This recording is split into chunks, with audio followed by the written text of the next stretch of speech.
میں مختلف موضوعات پر بند اور قطعے سناؤں گا.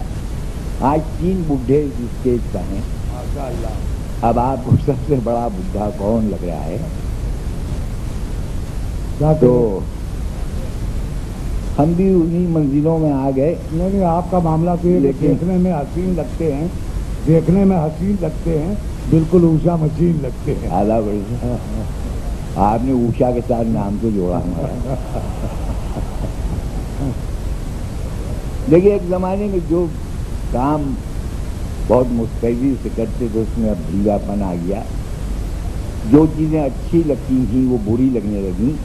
یہ 4 مصرے اہل ادب اہل علم و دانش کا مجمع کہ اس بڑھاپے میں کہاں کو کنی ہوتی ہے.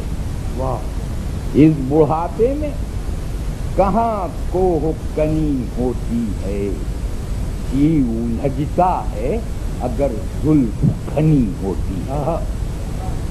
دانت منہ میں ہے نا پیٹ میں آتے ساغر، بیٹھ جاتا ہوں جہاں قبر بنی ہوتی ہے. بیٹھ جاتا ہوں جہاں قبر بنی ہوتی ہے.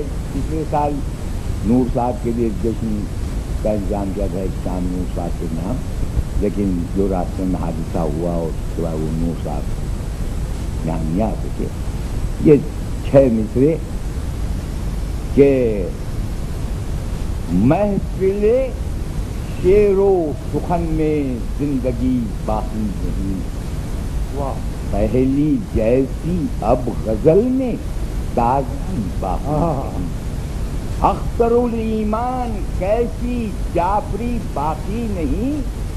نور بھائی مر گئے تو روشنی باقی نہیں. واہ واہ، کیا کہنے. واہ واہ واہ. نور بھائی مر گئے تو روشنی باقی نہیں. رفتہ رفتہ صاحبان علم و فن مٹ جائیں گے. کچھ گویے میر و غالب کے چچا کہلائیں گے. واہ واہ واہ. کچھ گویے میر و غالب کے چچا کہلائیں گے. یہ دیکھیے ہر شاعر کی اپنی پہچان ہوتی ہے. کوئی اپنے انداز سخن سے پہچانا جاتا ہے اور کوئی اپنے قلم سے پہچانا جاتا ہے.